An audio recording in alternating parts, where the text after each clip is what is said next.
नमस्कार, मैं साक्षी साहनी बहुत स्वागत करती हूं आपका आईपा में। एक ऐसा मंच है जो प्रगतिशील राजनीति की बात करता है, जो बात करता है जनता से जुड़े सरोकारों की।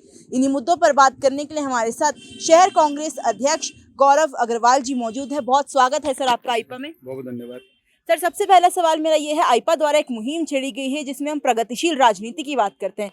किस तरीके से हम प्रोग्रेसिवनेस पॉलिटिक्स में ला सके, उसके बारे में आपके क्या विचार हैं? प्रोग्रेसिवनेस का अगर आप पर्यायवाची शब्द अकॉर्डिंग टू में पूछेंगे उसका हो गया कि आप एक तो आपकी जो नीतियां होनी चाहिए और आपकी जो कार्यशैली होनी चाहिए वो विकास आधारित होनी चाहिए, वो युवाओं आधारित होनी चाहिए, वो महिलाओं को आगे या बढ़ाने के आधारित होनी चाहिए। और उसमें सबसे या बड़ा कि पार्टी और दल बल की राजनीति से उठकर जो आप अपने समाज के लिए, अपने शहर के लिए, अपने प्रदेश के लिए जो भी काम करें उसमें एक ही एजेंडा होना चाहिए और वो विकास का होना चाहिए। बिल्कुल सर, आपने विकास की बात करी और विकास से ही जुड़ा मेरा एक सवाल ये है कि विकास के यूं तो बहुत से मापदंड हम देखते हैं। शिक्षा की बात कर ली जाए, स्वास्थ्य की बात कर ली जाए, लेकिन मसूरी के लिहाज में विकास के क्या मापदंड हो सकते हैं? व्यक्तिगत तौर पे आपको क्या लगता है, क्योंकि मसूरी के आप वासी हैं? विकास का या मतलब आप कोई भी सिरे में पूछें उसका मतलब ये होता है जल, सड़क और पलियान को रोकना, जिसमें पिछले 9 साढ़े 9 साल से यहाँ पर भारतीय जनता पार्टी के सम्मानित या विधायक हैं और अब वो पिछले 6 महीने से कैबिनेट या मंत्री भी हैं। पर आज बड़ा या दुर्भाग्य है, आप आज मसूरी आए, आपने यहाँ पर सड़कों का हाल दिया देखा होगा। यहाँ पर आप देख रहे हैं हमारे रोजगार के कोई नए आपके कोई आयाम सेट नहीं हो रहे हैं। हमारे यहाँ के या युवा मजबूर हो रहे हैं कि उन्हें पलायन करना पड़े।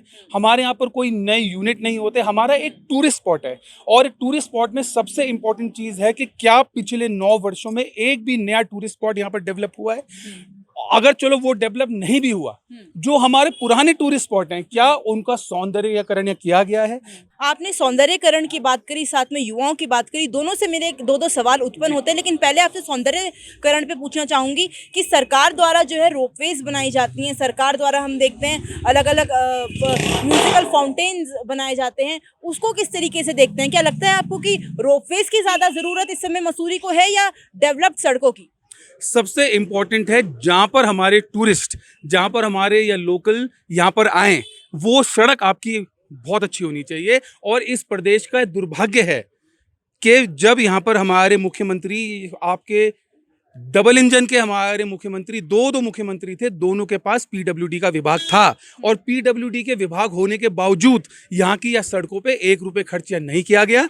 आप आकर देखिए, चाहे वो, और ये बड़ा या दुर्भाग्य की बात है कि ये प्रदेश सरकार की या द्वारा तो गलतियां हुई हैं। हमारे यहाँ पर जो स्थानीय या नगर पालिका की सरकार है, उसे हम एक या मिनी कैबिनेट भी कहते हैं, आप उसके बाद या देखिए कि मसूरी की सड़कों का क्या हाल है।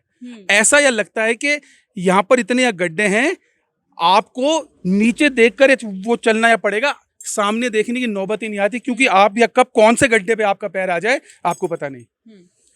गौरव अग्रवाल जी, एक सवाल आपसे एकदम मन में आता है और पूछने का कहीं ना कहीं मन ये बनता है, क्योंकि देखिए आप यहाँ व्यापार भी कर रहे हैं, आपने यहाँ अपना व्यापार सेटअप कर रखा है, तो व्यापारियों की क्या क्या मांगे मंसूरी में हैं? और साथ में ये भी सवाल एक मन में आता है कि क्या सरकार ने व्यापारियों के लिए, क्योंकि कोरोना के समय में जहाँ दोहरी मार व्यापारियों के ऊपर पड़ी थी, कुछ किया है?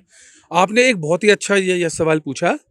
मसूरी, जैसे मैंने पहले भी कहा, एक टूरिस्ट डेस्टिनेशन है और व्यापारी, चाहे वो हमारे दुकानदार हों, चाहे वो हमारे होटल के लोग हों, चाहे वो हमारे या रिक्शे वाले भाई हों या पटरी वाले भाई हों, कोई भी टाइप के व्यापारी हो, इस 2 साल में, पहले या कोरोना काल में और दूसरे या कोरोना काल में, व्यापारियों की एक कमर टूट चुकी है।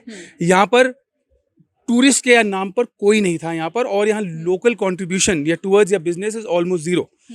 इस कोरोना काल में इस सरकार ने व्यापारियों के लिए 1 रुपये तक खर्च नहीं करा।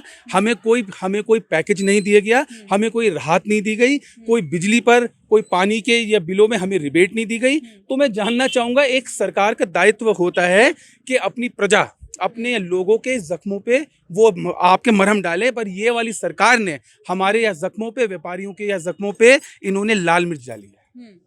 मेरे एक सवाल के जवाब में आपने ये बात कही थी, मेरे एक सवाल के जवाब में आपने कहा था युवाओं को लेकर एक चर्चा करी थी।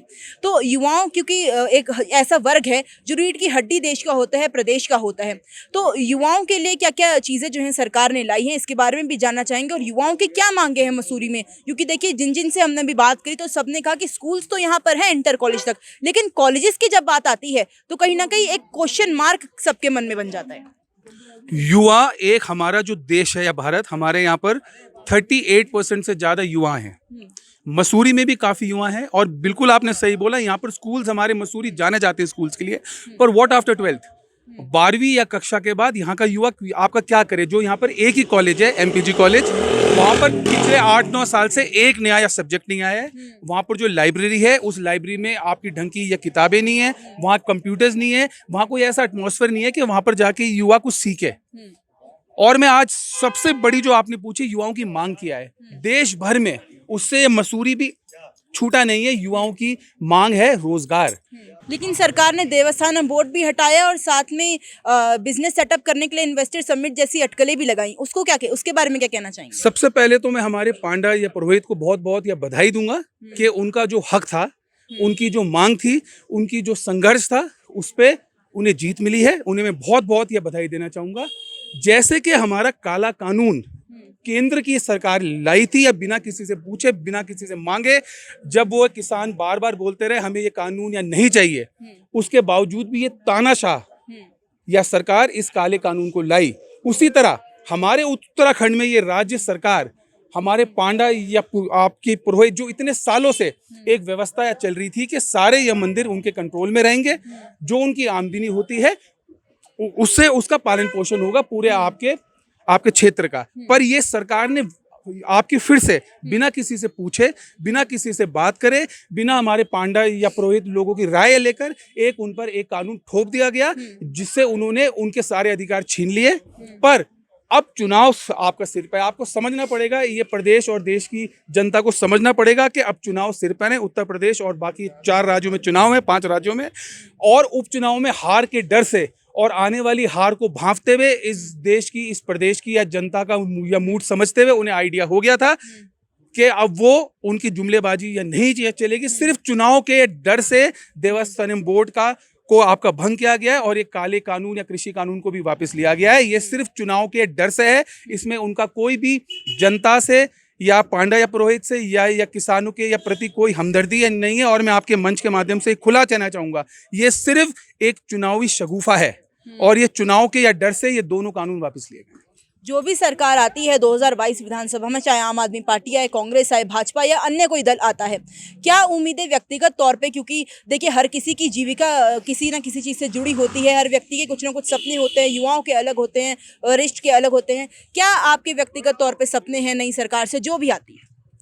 सबसे पहले तो मैं आपसे ये कहना चाहूँगा कि इस प्रदेश की सम्मानित जनता ने मन यह बना दिया है कि 23 मार्च के बाद कांग्रेस पार्टी का मुख्यमंत्री शपथ लेगा और इस प्रदेश की सम्मानित या जनता एक संपूर्ण बहुमत के साथ कांग्रेस पार्टी को सेवा करने का मौका देगी।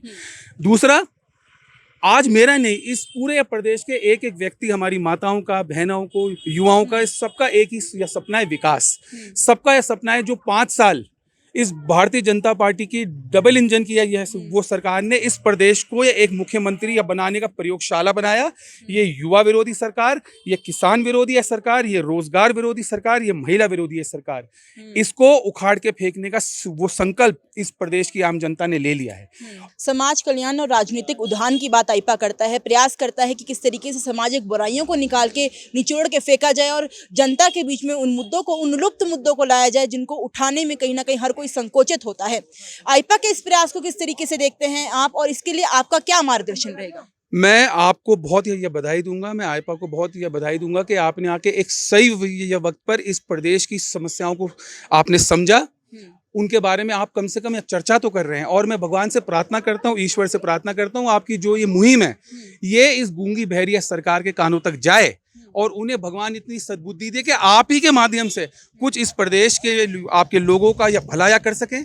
आज ये बातें करते हैं बेटी बचाओ बेटी पढ़ाओ, पिछले 4 साल से इस प्रदेश के मंत्री, इनके संगठन के लोगों पे महिलाओं ने, उन्हीं की पार्टी की महिलाओं ने आरोप लगाया शोषण का, और ये उस पर एक्शन और कार्रवाई करने के बदले उन पूरे मुद्दों को दबा देती हैं। ऐसे बेटी ना पढ़ेगी ना बचेगी। पर मैं आपको फिर से बधाई दूंगा, शहर कांग्रेस या कमेटी की ओर से, मसूरी की सम्मानित है वो जनता की ओर से, इस प्रदेश के या सम्मानित है जनता की ओर से, कि आपने एक बहुत अच्छी ये मुहिम की शुरुआत करी है। और मैं पूरा यकीन रखता हूं और विश्वास रखता हूं कि आपकी मुहिम में रंग लाएगी और 2022 में आने वाली जो सरकार कांग्रेस पार्टी की होगी, आपके साथ कंधे से कंधा या मिला के विकास के नए आयाम पैदा करेगी। आईपैक के साथ जुड़ने के लिए सर धन्यवाद। बहुत बहुत धन्यवाद। बहुत बहुत धन्यवाद।